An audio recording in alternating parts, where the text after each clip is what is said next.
नमस्कार दोस्तों, स्वागत है आपका अपना है यूट्यूब चैनल टुडे एग्जाम पर। दोस्तों एसएससी एमटीएस के ऊपर जो प्रैक्टिस सेट की वीडियो चलाई जा रही है, इसके तहत ये अगला वीडियो आप लोगों के लिए सभी प्रश्नों को हम एक्स्ट्रा फैक्ट के साथ देखेंगे, जो आपके लिए काफ़ी ही बेनिफिशियल रहेगी।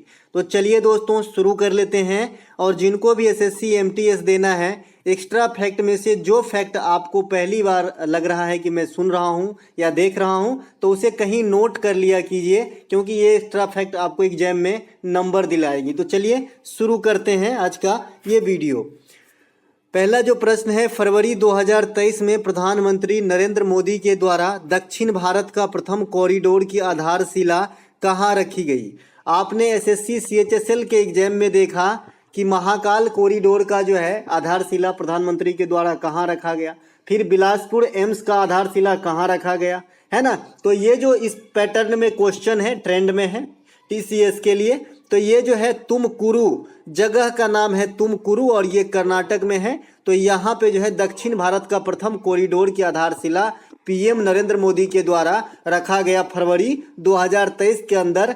टॉप प्रायोरिटी पे रहेगी ये क्वेश्चन एग्जाम में। इसके अलावा यह कॉरिडोर कहाँ से कहाँ तक है, तो ये चेन्नई से बेंगलुरु के बीच में फैला हुआ है, तो ये बात भी ध्यान रखना है। इसके अलावा दक्षिण भारत का प्रथम वंदे भारत एक्सप्रेस जो चलाया गया था, ये कहाँ से कहाँ तक चल रही है, तो ये मैसूर और चेन्नई के बीच में चल रही है वंदे भारत एक्सप्रेस। इसे ट्रेन 18 भी कहते हैं, जो इंडिया का फास्टेस्ट ट्रेन है। इसे बिना इंजन वाला ट्रेन भी कहते हैं, ठीक है, ये बात भी आपको ध्यान रखना है। इसकी भी जो उद्घाटन समारोह में फीता काटने वाले थे, ये भी आपका मोदी साहब ही हैं, आप तो जानते हैं। इसके अलावा मध्य प्रदेश के उज्जैन में जो महाकाल कॉरिडोर है, इसकी भी जो है उद्घाटन पीएम ही किए थे, जो मध्य प्रदेश में है। इसके अलावा हिमाचल प्रदेश के बिलासपुर में, देखिए एक बिलासपुर छत्तीसगढ़ में भी है और एक बिलासपुर हिमाचल प्रदेश में भी है, तो वहाँ पे जो मेडिकल है एम्स, उसकी उद्घाटन भी पीएम ने किया था चुनाव से पहले। लेकिन यहाँ पे जो है चुनाव में जीत किसकी हुई थी? कांग्रेस की। और सुखविंदर सिंह सुक्खू जो है यहाँ पे करंट सीएम है आपका हिमाचल प्रदेश का, ठीक है। चलते हैं आगे। हिमाचल प्रदेश से एक चीज और याद रखेंगे आप, जो रोहतांग दर्रा है उसका नाम बदल के अटल सुरंग कर दिया गया है, तो ये बात भी आपको ध्यान रखना है हिमाचल प्रदेश के रिलेशन में। अगला जो हमारा प्रश्न है, अंग्रेजों ने किस अधिनियम के तहत भारतीयों को हथियार रखने पे रोक लगाया था? देखिए हथियार रखने पे आज भी जो है आपका रोक है इंडिया में, कि आप बिना लाइसेंस हथियार नहीं रख सकते अवैध रूप से, ठीक है। तो जो अंग्रेज के समय में आया था, ये अधिनियम आया था भारतीय शस्त्र अधिनियम 1878, ठीक है, तो इसे ध्यान रखेंगे। इसके अलावा ये लॉर्ड लिटन के काल में हुआ था, तो ये बात भी आपको ध्यान रखना है। इसके अलावा पत्राचार पे जो रोक लगाने की नियम थी, इनको कहते हैं वर्नाक्यूलर एक्ट। वर्नाक्यूलर एक्ट के तहत कोई भी आदमी स्थानीय लैंग्वेज में पत्रिका या पत्राचार नहीं कर सकता था। इसी मतलब जो वर्नाक्यूलर एक्ट था, ये तो प्रेस पे रोक लगाया। बाद में भारतीय प्रेस के मुक्तिदाता के नाम से कौन फेमस हुए? तो चार्ल्स मेटकॉफ, ठीक है। ये क्वेश्चन डायरेक्ट पूछा जाता है कि भारतीय प्रेस के मुक्तिदाता किसे कहा जाता है, तो चार्ल्स मेटकॉफ को कहा जाता है। वर्नाक्यूलर एक्ट जो है क्या था? पत्रकारिता पे रोक था, है ना। इसके अलावा जो हथियार जो अवैध रूप से नहीं रखता, ये एक्ट कब आया था? तो आपका 78 में आया था, 1878 में, तो ये बात भी आपको ध्यान रखना है। इसके अलावा एक पिट्स इंडिया एक्ट भी आपको काफी ट्रेंड में देखा गया है, जो आपका 1784 में आया था पिट्स इंडिया एक्ट, तो ये बात भी आपको ध्यान रखना है। पिट्स इंडिया एक्ट जो है ये आपका 1784 में आया था, तो ये बात भी आपको ध्यान रखना है, ठीक है, पिट्स इंडिया एक्ट। इसके अलावा जो आर्टिकल 17 है, ये किससे संबंधित है? मैं सब दिन आपको जोर दे रहा हूँ, मौलिक अधिकार के जो आर्टिकल है, इसे आपके जबान पे होना चाहिए और अब तक तो याद हो गया होगा आई होप। तो मौलिक अधिकार के जो भी आर्टिकल हैं 14 से लेकर 18 तक तो इक्वलिटी से संबंधित है, समानता से संबंधित है, ठीक है। इसमें अलग अलग है, 14 है समता का अधिकार, 15 है जाति लिंग ये सब के भेदभाव जो है निषेध रहेगा, 16 है आपका अवसरों के मामला में समानता, 17 है छुआछूत या अस्पृश्यता का अंत और 18 है उपाधियों का अंत। तो ये पांचों हो गया समानता के संबंधित अधिकार। इसके अलावा 19 आपका प्रेस की स्वतंत्रता है, इसके भी कई पार्ट है, कई पार्ट में जैसे वाक एवं व्यक्ति का अधिकार, बोलने और मीडिया वगैरह। इसके अलावा भारत में कहीं भी स्वतंत्र विचरण करने, भारत में कहीं भी निवास करने, सहकारी संस्था का जो है निर्माण करना, बैठक करना शांतिपूर्ण ढंग से, तो ये सभी छूट जो है आर्टिकल 19 देते हैं। 20 जो है इस सजा आदि के मामले में थोड़ा सा रियायत बरता गया है। 21 जो है प्राण एवं दैहिक स्वतंत्रता का अधिकार है, इसे निजता का अधिकार कहते हैं और ये आपातकाल में भी नहीं बदलता। 22 ये भी सजा आदि के मामले में थोड़ा सा छूट प्रदान करता है। 23 और 24 जो है ये शोषण के विरुद्ध अधिकार है, जिसमें 23 मानव श्रम पे मानव तस्करी पे रोक है और 24 जो है बाल श्रम पे निषेध है। 25 से लेकर 28 है धार्मिक स्वतंत्रता है। 29 और 30 अल्पसंख्यक हित है और 32 जो है संवैधानिक उपचारों का अधिकार है। तो मैंने मौखिक रूप से यहाँ पे आपको जो आपका मौलिक अधिकार के आर्टिकल हैं उनको याद दिलाया हूँ। एक ही चीज बार बार पीडीएफ में छापना खुद को बुरा लगता है, इसीलिए मैंने छापा नहीं है, लेकिन फिर भी आपको याद दिलाया हूँ, ठीक है। इसके अलावा मौलिक अधिकार जो है ये आपका यूएसए के संविधान से लिया गया है, इसे भाग 3 में रखा गया है, वर्तमान में 6 है, पहले 7 हुआ करता था 1978 से पहले। 1978 में एक 44वां संविधान संशोधन नामक कृत्य होता है। इसके तहत मौलिक अधिकार को जो मौलिक अधिकार से संपत्ति के अधिकार को हटा के विधिक अधिकार के रूप में आर्टिकल 300 के क में रखा जाता है। तो इतनी बात आप समझ गए, चलते हैं आगे। हाँ, एक बार क्वेश्चन पूछा गया पिछले एमटीएस में कि मौलिक अधिकार कहाँ से कहाँ तक फैला है आर्टिकल में, तो 12 से 35 तक के बीच में फैला है, तो ये बात भी ध्यान रखेंगे और भाग 3 में, ठीक है। इसके अलावा ऋग्वेद में कितने सूक्त होते हैं, तो ऋग्वेद में 1028 सूक्त होते हैं, ऋग्वेद में 10 मंडल है और 1028 सूक्त हैं। वेद 4 होते हैं, ये तो आप जानते हैं, और मंत्र जो है इसमें 10,462 एनसीईआरटी लिखता है, कहीं कहीं 10,500 भी लिखा है। इसके अलावा ऋग्वेद सबसे पुरानी तथा सबसे प्रमाणिक वेद है ना। ऋग्वेद के अध्ययन करने वाले को होत्र कहा जाता है, या एसएससी इसे होता भी लिख देता है, तो आपको घबराना नहीं है, यही आंसर है होत्र। इसके अलावा वेद 4 हैं, ऋग्वेद, सामवेद, यजुर्वेद, अथर्ववेद। अथर्ववेद को जादू टोना वशीकरण वाला वेद कहा जाता है, सामवेद को संगीत वाला वेद कहा जाता है, यजुर्वेद को गद और पद दोनों वाला वेद कहा जाता है, और ऋग्वेद सबसे प्रमाणिक और सबसे पुरानी वेद है, ठीक है। देखिए आयुर्वेद जो है ये ऋग्वेद का उपवेद है, गंधर्व वेद है ये आपका सामवेद का उपवेद है, धनुर्वेद है ये आपका यजुर्वेद का उपवेद है, और अर्थवेद जो है ये आपका अथर्ववेद का उपवेद है। तो सभी वेद के अपने अपने एक उपवेद होते हैं। अगर आप कोई बड़ा एग्जाम दे रहे हैं पीसीएस वगैरह, तो ये इतना जो नॉलेज है ये जरूर रखना है कि सभी वेद के उपवेद कौन कौन सा है, क्योंकि यहाँ से कथन सत्य है या असत्य है करके क्वेश्चन आता है इस फॉर्म में, ठीक है। तो ये बात ध्यान रखना है। इसके अलावा अगला जो हमारा प्रश्न है करंट सेक्शन से है, संतोष ट्रॉफी 2023 के उप विजेता कौन है, रनर अप कौन है। देखिए संतोष ट्रॉफी सबसे पहले किससे संबंधित है, तो ये फुटबॉल से संबंधित प्रतियोगिता है, और इसके जो विजेता रहे ये रहे कर्नाटक, और यहाँ पे चूंकि रनर अप पूछा गया है, उप विजेता पूछा गया है, तो मेघालय हो जाएगा, ठीक है। संतोष ट्रॉफी 2023 के विजेता जो है ये कर्नाटक हैं और उप विजेता जो है मेघालय हैं। किससे संबंधित ये ट्रॉफी है, तो फुटबॉल से संबंधित है। और ये फाइनल मैच कहां पर खेला गया था, आजकल एग्जामिनर का एक ढर्रा बहुत खराब है, पूछ देगा भाई ये फाइनल मैच कहां खेला गया था। तो देखिए ये फाइनल मैच जो है ये सऊदी अरब के रियाद में खेला गया था, ठीक है। तो ये बात भी आपको ध्यान रखना है। इसके अलावा फीफा 2022 के विजेता जो है ये अर्जेंटीना रहा था, उप विजेता फ्रांस रहा था। जो एक्स्ट्रा फैक्ट है दोस्तों ध्यान से सुनते चलिए, नंबर दिलाएगा दोस्तों, मेरा प्रयास सफल कीजिए, आप सफल होंगे तभी मेरा प्रयास सफल होगा। हॉकी वर्ल्ड कप 2023 के विजेता जर्मनी है, तो ये भी आपको ध्यान रखना है, जो इंडिया के अंदर ही हुआ था, और ये क्वेश्चन जो है टॉप पे रहेगा, है ना। इंडिया के अंदर हुआ था, और मैंने बताया था ओडिशा के अंदर हुआ था, और आजकल एग्जामिनर को जानते हैं आप कि पूछ देता है किस स्टेडियम में हुआ था, तो कलिंगा स्टेडियम में हुआ था। और कलिंगा स्टेडियम कहाँ पे है, तो मैंने बताया भाई भुवनेश्वर कुमार है ना, भुवनेश्वर जगह का भी नाम है। इसके अलावा राउरकेला में भी हुआ था, जो बिरसा मुंडा स्टेडियम है ना। तो इन दोनों स्टेडियम में इंडिया के अंदर विजेता बने थे जर्मनी। T20 महिला वर्ल्ड कप 2023 का आयोजन साउथ अफ्रीका में हुआ था, और इनके विजेता जो रहे हैं ऑस्ट्रेलिया रहे हैं, तो ये बात भी आपको ध्यान रखना है।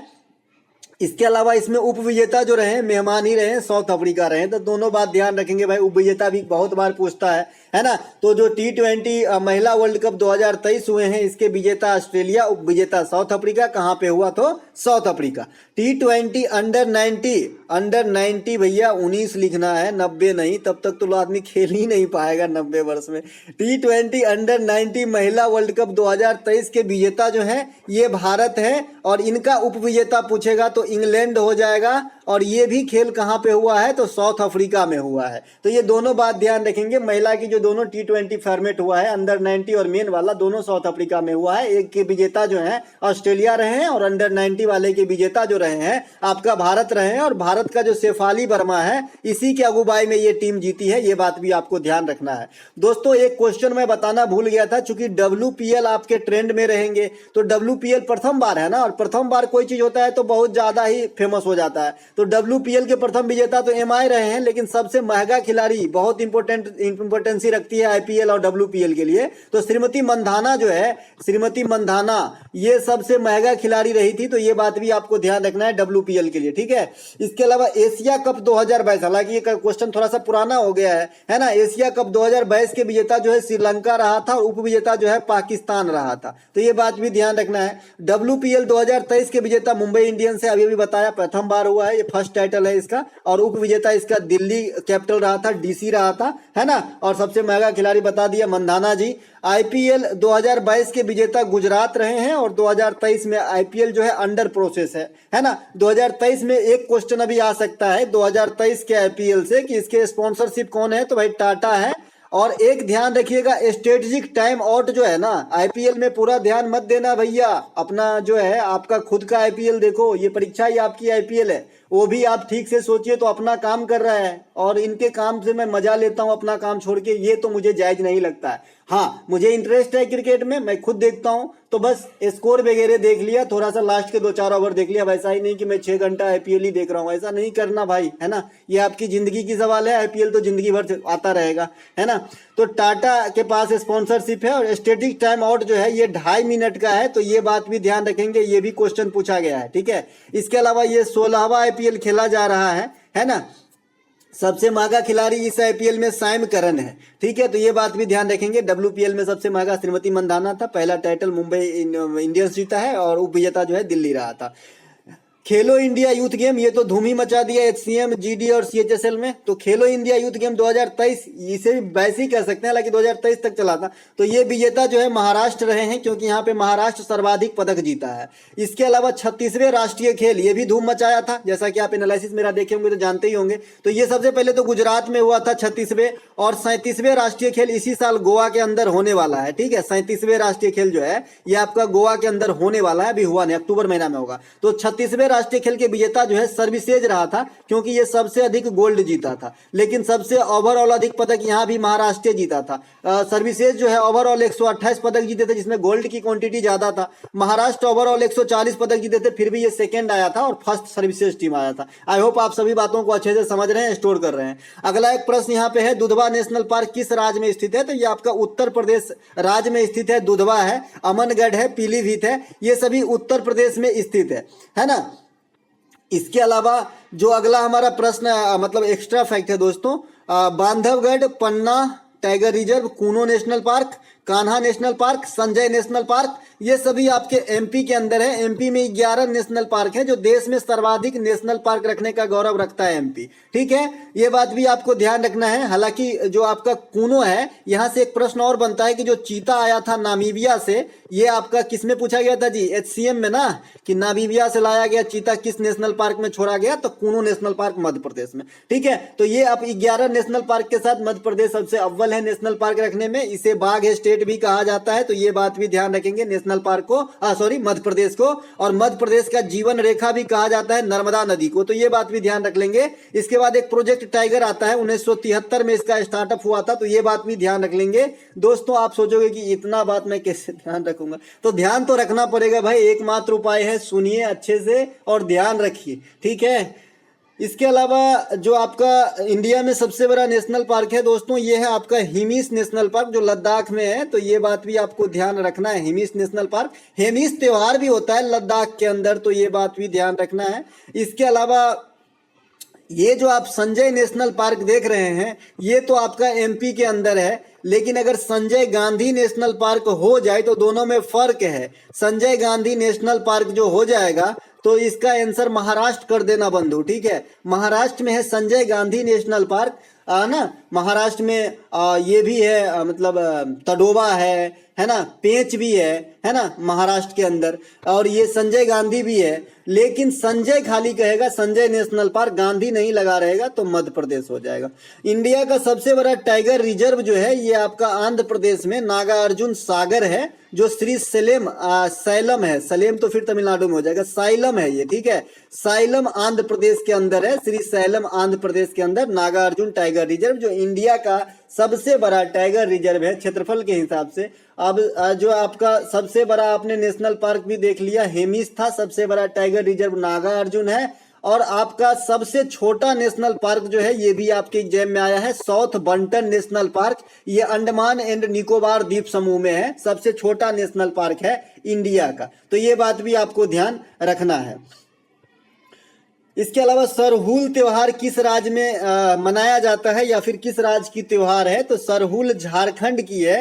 देखिए झारखंड में आप जट जटिन भी खेल सकते हैं, ये बिहार में भी खेलते हैं, जट जटिन झारखंड में भी खेलते हैं, सरहुल त्योहार भी झारखंड में है। इसके अलावा जो आपका छऊ नृत्य है ये भी आपका झारखंड में होता है, ये छऊ तो एक से अधिक जगह होता है, झारखंड में, उड़ीसा में और पश्चिम बंगाल में भी होती है, तो झारखंड से संबंधित इतनी बात आपको जरूर याद रखना है। इसके अलावा जो स्वर्ण रेखा नदी पे हुंडरू जलप्रपात है ये बात भी आपको ध्यान रखना है, झारखंड के अंदर ही है। इसके अलावा बिहू जो है असम में होता है, लाई हरोबा त्रिपुरा में होता है और हॉर्नबिल जो है नागालैंड में होता है, तो ये बात भी ध्यान रखेंगे। हॉर्नबिल को दोस्तों त्योहारों का त्योहार कहा जाता है, तो ये बात भी ध्यान रखेंगे, हॉर्नबिल को त्योहारों का त्योहार और बथुकम्मा को फूलों का त्योहार कहा जाता है, ठीक है। बथुकम्मा जो तेलंगाना की त्योहार है तो इसे फूलों का त्योहार कहा जाता है, फ्लावर्स का जो है महोत्सव कहा जाता है बथुकम्मा को। एक आपका फूलदेई त्योहार भी होता है, फूल से मिलता जुलता, तो ये आपका उत्तराखंड का है,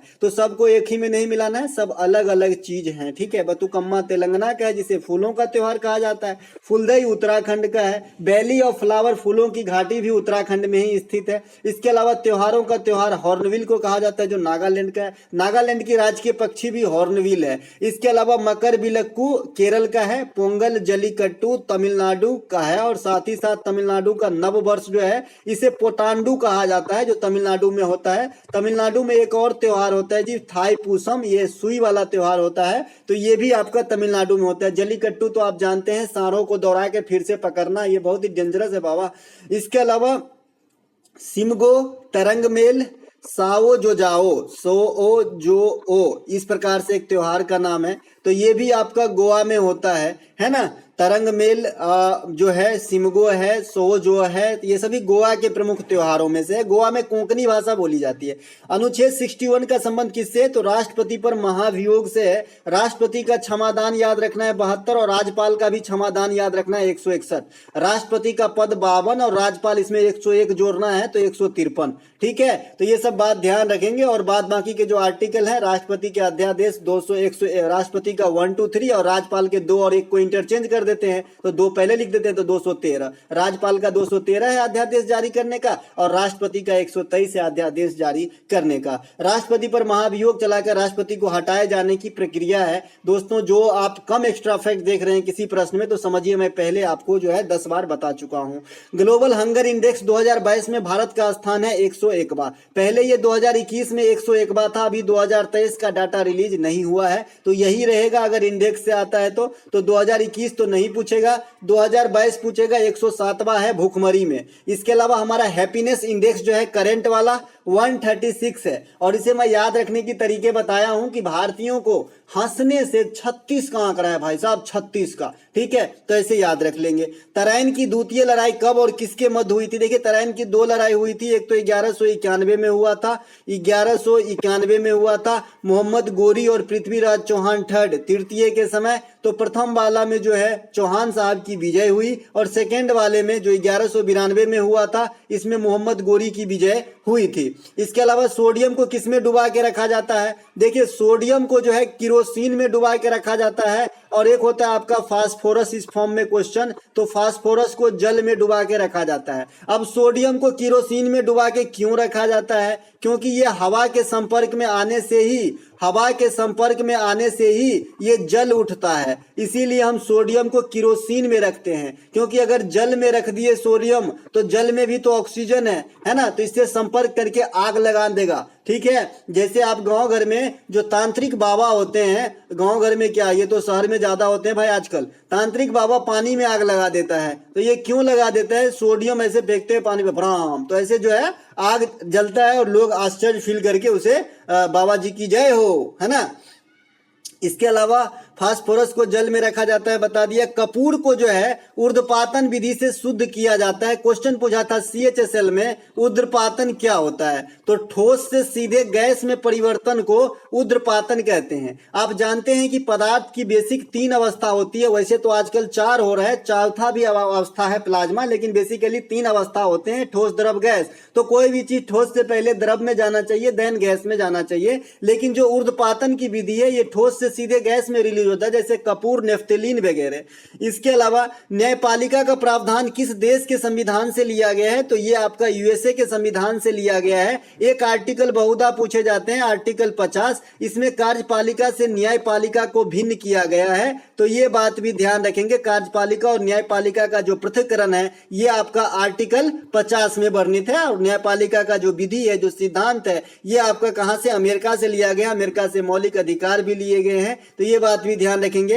हाल ही में किस भारतीय अधिकारी को अंतर्राष्ट्रीय श्रम संगठन, देखिए इंटरनेशनल लेबर ऑर्गेनाइजेशन जो है ILO, अंतर्राष्ट्रीय श्रम संगठन के रूप के संस्था के अंदर बाहरी लेखा परीक्षक के रूप में जो है इसे चुना गया है। ये क्वेश्चन मैं प्रतियोगिता दर्पण अप्रैल वाला जो है करंट, वहां से उठाया हूं। और आप लोगों को मैं सजेस्ट करूंगा दोस्तों कि आप लोग जो है एक मॉक टेस्ट कहीं ना कहीं से, ऑफलाइन या ऑनलाइन, जहां से भी आपको अच्छा लगे, आप एक मॉक टेस्ट रोजाना लगाइए और जीके और इंग्लिश को अपना निशाना बनाइए। अगर पहला एग्जाम आपका MTSE है तो, क्योंकि यही दोनों आपका जो है मेरिट तय करेगा। मैथ, रीजनिंग में अगर आप ठीक ठाक हैं तो उसे ज्यादा ध्यान देने की जरूरत नहीं है। आप जो है मॉक जरूर लगाएं टाइम मेकअप करने के लिए और मेंटली फ्रेश रहने के लिए, और जीके और इंग्लिश पे ज्यादा फोकस करें। दोस्तों कुछ बच्चे इंग्लिश के वीडियो के लिए भी कमेंट किए हैं, तो मैं देखता हूं तो प्रीवियस ईयर 25 सेट करा दूंगा पिछले 2-3 सालों का। ठीक है, तो अच्छा रहेगा। MTS में जो भी पूछा गया है पिछले 2-3 साल में, उसके प्रीवियस ईयर करा देंगे, क्योंकि इंग्लिश में ज्यादा प्रीवियस ईयर के क्वेश्चन ही आते हैं। ठीक है, तो हाल ही में जो अंतर्राष्ट्रीय श्रम संगठन द्वारा बाहरी लेखा परीक्षक के रूप में चुना गया, ये आपका गिरीश चंद्र मुर्मू को चुना गया है। अब गिरीश चंद्र मुर्मू से जो है आपको याद आ गया होगा कि ये कौन है। तो ये भारत के कैग हैं, नियंत्रक एवं महालेखा परीक्षक हैं। देश के 14वें जो है कैग है, CAG है। ठीक है, इसके अलावा अंतर्राष्ट्रीय श्रम संगठन का मुख्यालय कहाँ पे है? तो ये आपका जनेवा के अंदर है। और इसकी स्थापना कब हुई थी? तो 1919 ईस्वी में हुई थी। ठीक है, एक बात आपको बता दें कि जो UNA के जितने भी आपका अंग है, सभी का मुख्य अंग, जितने भी मुख्य अंग है, ये सभी का मुख्यालय न्यूयॉर्क में है, न्यूयॉर्क में है। ठीक है, इसके अलावा जो आपका अंतर्राष्ट्रीय न्यायालय है, इसका मुख्यालय द हेग में है। तो ये बात भी ध्यान रखेंगे। और अंतर्राष्ट्रीय श्रम संगठन का मुख्यालय जनेवा में है। ठीक है, इसके अलावा अनुच्छेद 148 का संबंध किससे है? नियंत्रक एवं महालेखा परीक्षक से है। 10 बार तो पूछा जा चुका है, 11वां आपके साथ हो सकता है। दोस्तों जब आप सिलेक्ट हो जाओगे तो आप भी कैग जो एक डिपार्टमेंट होती है, जो इनके मतलब लिए काम करते हैं, उसमें भी SSC MTS जाते हैं, CHSL जाते हैं, UDC जाते हैं, CGL वाले भी जाते हैं। इसके अलावा मृणालिनी साराभाई को 1922 में कौन से पदक से सम्मानित किया गया था? देखिए मृणालिनी साराभाई है ना, ये नृत्यांगना है। इनको जो है पद्म श्री पुरस्कार 1965 में, पद्म भूषण पुरस्कार 1993 में, संगीत नाटक अकादमी पुरस्कार 1994 में दिया गया था। ठीक है, तो इस प्रकार से जो है यहाँ 1922, यहाँ पे गलत है कुछ, यहाँ से एक क्वेश्चन यहाँ पे मैंने पूरा ही रख लिया आंसर। तो 93 लिख लीजिएगा यहाँ पे कि 93 में कौन सा जो है पुरस्कार से सम्मानित किया गया था मृणालिनी साराभाई को? तो संगीत नाटक अकादमी पुरस्कार। क्योंकि संगीत नाटक अकादमी पुरस्कार पे मैं आपको पूरा एक वीडियो और एक PDF में दे चुका हूं, उससे बाहर आपको नहीं आएगा, क्योंकि ये भी करंट से क्वेश्चन बनेगा संगीत नाटक अकादमी पुरस्कार से। इसके अलावा वॉशिंग सोडा का रासायनिक नाम क्या है? देखिए एग्जामिनर जो है ये 4 चीज फिक्स कर रखा है: वॉशिंग सोडा, खाने वाला सोडा, कास्टिक सोडा, विरंजक चूर्ण, और MgOH मैग्नीशियम हाइड्रोक्साइड, और एसिटिक एसिड का सूत्र, H2SO4 का बैटरी में किसका यूज होता है। इतना ही पूछेगा। प्लास्टर ऑफ पेरिस, है ना, इससे ज्यादा नहीं पूछता है वो। आई लव विट्रियोल, है ना, इससे ज्यादा रासायनिक सूत्र नहीं पूछता है। और एल्केन एल्कीन एल्काइन का सूत्र, तो एल्केन एल्कीन एल्काइन का सूत्र तो मैं आपको पहले बता चुका हूं। यहाँ पे वॉशिंग सोडा का रासायनिक नाम होता है सोडियम वॉशिंग सोडा है ना, तो सोडियम कार्बोनेट होगा, और खाने वाला सोडा का सोडियम बाइकार्बोनेट होता है। वॉशिंग सोडा को हम Na2CO3 लिखते हैं। देखिए जो बच्चे साइंस स्ट्रीम से नहीं है, CO3 जहां भी लास्ट में लगा रहेगा CO3 तो उसे कार्बोनेट पढ़ते हैं, ठीक है।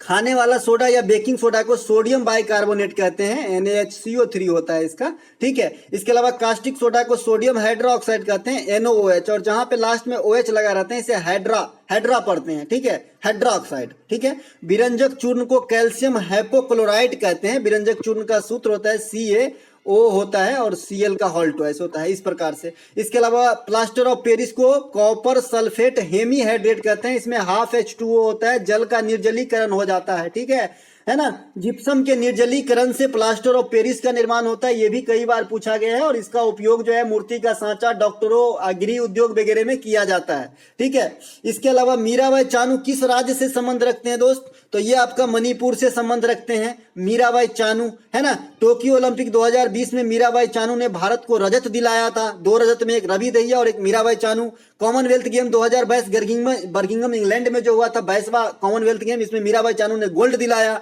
हिमा दास असम के हैं, इसे ढींग एक्सप्रेस कहा जाता है। और एक अभी उभरता हुआ खिलाड़ी जो निखत जरीन है, इसको पूछा गया था कि कहां से है, तो निखत जरीन तेलंगाना से है, महिला बॉक्सर हैं। इसके अलावा सतरिया नृत्य का संबंध किस राज्य से है, तो असम से है। सतरिया नृत्य के संचालन करता शंकर देव हैं जो वैष्णव संत हैं। इसके अलावा शास्त्रीय नृत्य कितने हैं, तो 8 हैं, है ना। सबसे नवीन शास्त्रीय नृत्य सतरिया है। इसके अलावा सबसे पुराना शास्त्रीय नृत्य भरतनाट्यम है जो आपके तमिलनाडु का है। इसके अलावा एक प्रश्न है यहाँ पे, स्टार्टअप इंडिया कार्यक्रम का शुभारंभ किस मंत्रालय के द्वारा किया गया था, तो वाणिज्य एवं उद्योग मंत्रालय के द्वारा, मानव संसाधन मंत्रालय के द्वारा, ये दोनों सम्मिलित रूप से किए थे। स्टार्टअप इंडिया कार्यक्रम का शुभारंभ प्रत्येक वर्ष 16 जनवरी को स्टार्टअप डे के रूप में इंडिया में मनाया जाता है। इसकी शुरुआत 16 जनवरी 2016 को किनके द्वारा, तत्कालीन वित्त मंत्री कौन, अरुण जेटली साहब के द्वारा किया गया था। बौद्ध धर्म के प्रथम उपदेश कहाँ दिए गए थे, सारनाथ, उत्तर प्रदेश में। बौद्ध धर्म की सबसे प्रथम उपदेश सारनाथ में कौन सी भाषा में, तो पाली भाषा में। और महावीर किस भाषा में, तो प्राकृत भाषा में उपदेश दिए थे जैन धर्म के। सर्वाधिक उपदेश कहाँ दिए थे, श्रावस्ती। श्रावस्ती कौशल महाजनपद की राजधानी थी उस समय। महाजनपद कितने भैया, 16 है। किस निकाय में आपको महाजनपद की चर्चा मिल जाएगा, तो अंगुत्तर निकाय में, ठीक है। ये बौद्ध ग्रंथ है, इन्हें भी ध्यान रखेंगे। इसके अलावा 4 बौद्ध संगति कहाँ कहाँ हुई थी, है ना, तो पहला हुआ था आपका, दूसरा हुआ था वैशाली में, पहला हुआ था आपका राजगीर में, दूसरा वैशाली में, तीसरा पाटलिपुत्रा PPTA में, है ना। इसके अलावा चौथा जो है कुंडलबन कश्मीर में, ठीक है। तो ये चारों ध्यान रखेंगे, है ना। पहले के समय अजात शत्रु, दूसरे के समय कालाशोक, तीसरे के समय अशोक और चौथे के समय कनिष्क थे।